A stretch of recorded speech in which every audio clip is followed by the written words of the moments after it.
Welcome to a brand new video. Today, we are journeying through a country full of architecture, tradition, and culture, France. We will tour 5 enchanting cities, capturing their architectural majesty and hidden beauty from an unforgettable aerial perspective. We'll discover their secrets, their streets, their history, and those little curiosities that make them unique. Join us on a peaceful journey through the hidden gems of France. Strasbourg, located in the Alsace region, is one of those cities that seems to have a dual soul, half French, half German. And not just because of its shifting history, but because of its architecture, its food, its local language, Alsatian, and that fascinating balance between two cultures that have managed to coexist, not without difficulty, over the centuries.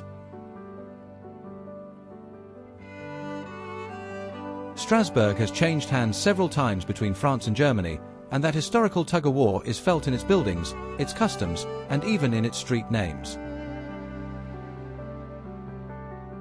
It was part of the Holy Roman Empire, passed into French hands under Louis XIV, went back to Germany after the Franco-Prussian War, and returned to France after World War I and World War II.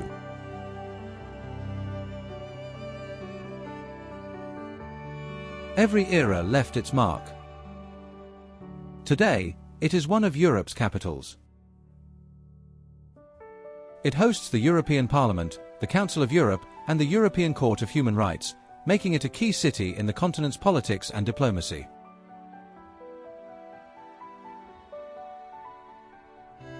The heart of Strasbourg is the Grand Isle, a river island declared a UNESCO World Heritage Site. There, the half-timbered houses with their slanted roofs and warm colors remind you of a Brothers Grimm fairy tale. The most iconic neighborhood is La Petite France, with its ancient canals, mills, and narrow streets that invite you to get lost without a care. The jewel of the city is the Strasbourg Cathedral of Notre Dame, a masterpiece of Gothic art. For more than 2 centuries, it was the tallest building in the world thanks to its 466-foot spire. At sunset, its pink sandstone facade seems to ignite with the sunlight. Inside, the astronomical clock, a Renaissance marvel, puts on a little show every day at 12:30 with moving figures. Strasbourg has a moderate continental climate.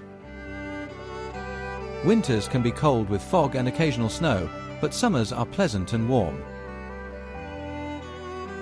Spring and autumn dye the city in flowers and golden leaves, and every season seems to dress it in a different outfit. A special mention goes to the Christmas market, one of the oldest and largest in Europe. During December, Strasbourg transforms into the capital of Christmas. Lights, ornaments, carols, mulled wine with spices, gingerbread cookies, handmade toys, a true winter fairy tale come to life. Annecy is one of those places that looks like a perfect postcard. With its turquoise lake, flowery canals, snow-capped mountains in the background, and an old town that seems untouched for centuries, this small city in the Haute-Savoie region enchants everyone who visits. They call it the Venice of the Alps, and you only have to walk across its stone bridges and cobblestone streets to understand why.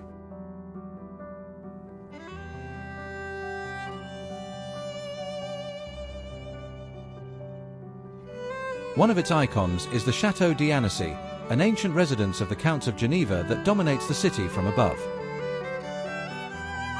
Today, it houses a museum with exhibitions on regional art, alpine archaeology, and a lake observatory. Another striking building is the Palais de l'Isle, that triangular construction anchored in the middle of the Touview Canal that looks like a stone ship. It was a prison, a courthouse, and an administrative center. Today, it is one of the most photographed monuments in France. Walking through Vieille Annecy, Old Annecy, is like diving into a storybook.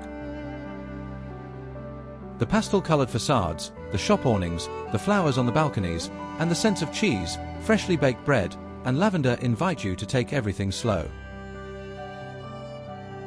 Lake Annecy is, without a doubt, the main attraction. Considered one of the cleanest lakes in Europe, its crystal-clear waters invite you to swim, row, paddleboard, or simply gaze at the view. Surrounded by mountains like Les Semnoz, La Ternette, or the dense de l'Anfon, the landscape looks like a masterpiece in motion. A favorite activity for locals and travelers alike is hiking up to nearby viewpoints, where you get panoramic views of the lake and where you can also go paragliding. Seeing Annecy from the air is an unforgettable experience.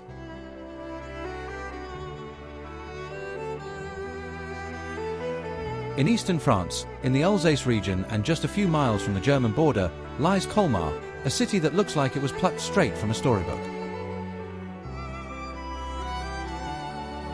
With its half-timbered houses, winding canals, and flowers hanging from every balcony, Colmar captures your heart at first sight and leaves a lasting impression.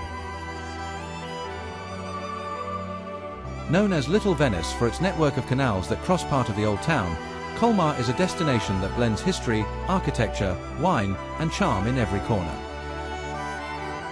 It is a place where the seasons are felt deeply. In spring, the flowers burst into bloom. In summer, everything is full of light and joy. In autumn, the vines turn red and gold. And in winter, the Christmas market transforms it into a living postcard. Just like Strasbourg, Colmar was part of multiple domains throughout its history, alternating between France and Germany. This has left a visible mark on its architecture, gastronomy, and traditions. The historic centre is one of the best preserved in France, and walking through it feels like travelling back in time. The half-timbered houses, many from the 10th century, line cobblestone streets and sunny squares. Colmar is also a cradle of art. One of its most illustrious sons was Frederick August Bartholdi, the sculptor of the Statue of Liberty, whose museum can be visited right here in the city. The town seems designed for painters. Pastel facades, reflections in the water, pointed roofs, and flowery windows all contribute to an almost surreal atmosphere. Colmar lies in the heart of the Alsace wine route, and the surroundings are covered in vineyards producing fresh, aromatic whites like Riesling, Gewürztraminer, or Pinot. Although Colmar is beautiful year-round, in December it reaches a special splendor.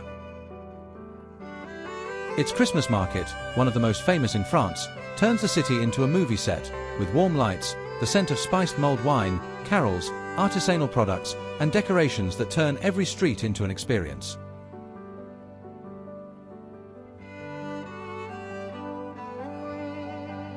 But even in quieter months like March or September, Colmar has that relaxed, silent air that invites you to walk without rushing, to watch the reflections in the canals, or to stop on a terrace with a glass of white wine and simply enjoy.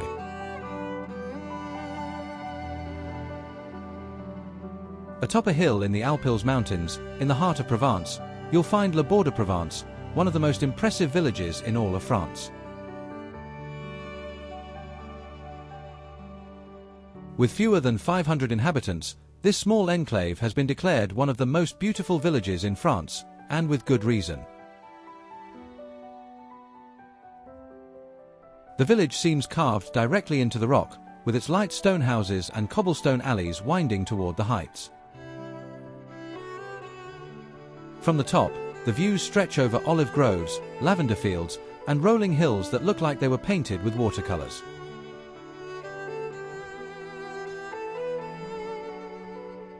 Le Baux is famous for its ruined castle, a medieval fortress with panoramic views over the valley. In its time, it was the seat of a powerful feudal family that dominated the region, the noble house of Baux, who claimed descent from Balthasar, one of the three wise men. For centuries, they were feared feudal lords in the region. The narrow, cobblestone streets seem unchanged for centuries. There are no cars here, no modern noise. Only the sound of the wind and the footsteps of visitors walking among artisan workshops, art galleries, and small restaurants offering traditional Provençal dishes. Le Bourg isn't just a place to see, but a place to feel. In summer, the sound of cicadas mixes with the scent of thyme and rosemary. In spring, the almond trees bloom. In autumn, the sunsets turn the stones gold, and everything seems frozen in time. It is a place where history, nature, and art coexist in silence, as if the past never truly left.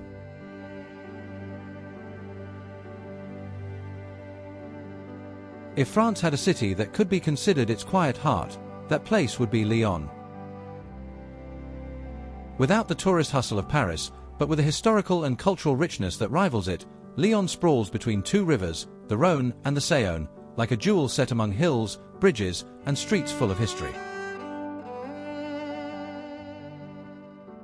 Founded in 43 BC as Lugdunum, Lyon was the capital of Roman Gaul.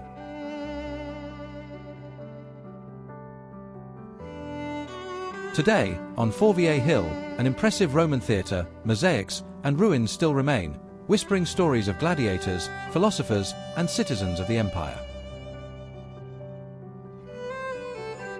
The city has been a crossroads for centuries.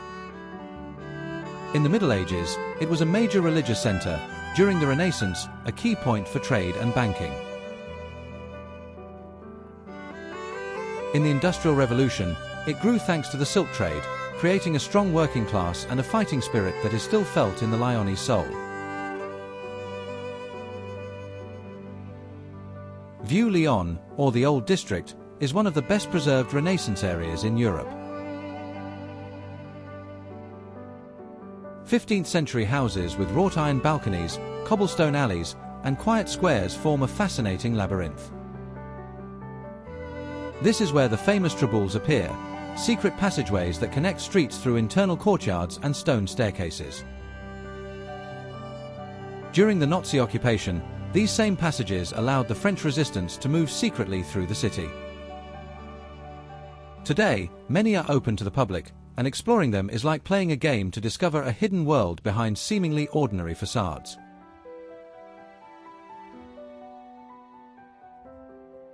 For many, Lyon is the gastronomic capital of France. The city has more Michelin-starred restaurants per capita than almost any other in Europe. But the most authentic experience is found in the Bouchons Lyonnais, small family-run bistros serving traditional dishes. Eating in Lyon isn't something you do in a rush. It's a ritual, a conversation with the past and the flavors of the region. Lyon has a temperate continental climate. Summers are hot and dry, ideal for strolling along the banks of the Saône or sitting on a terrace with a glass of local wine. It is also the birthplace of cinema. Here lived the Lumière brothers, inventors of the cinematograph. Their home is now a museum dedicated to the seventh art.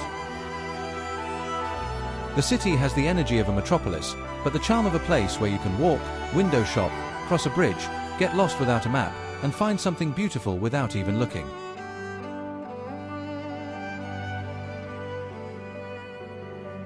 And so we come to the end of our journey through France. If you've made it this far, thank you so much for joining us.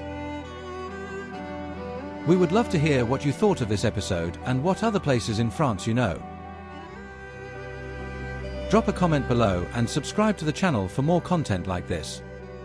See you in the next episode, where we'll continue exploring the world together.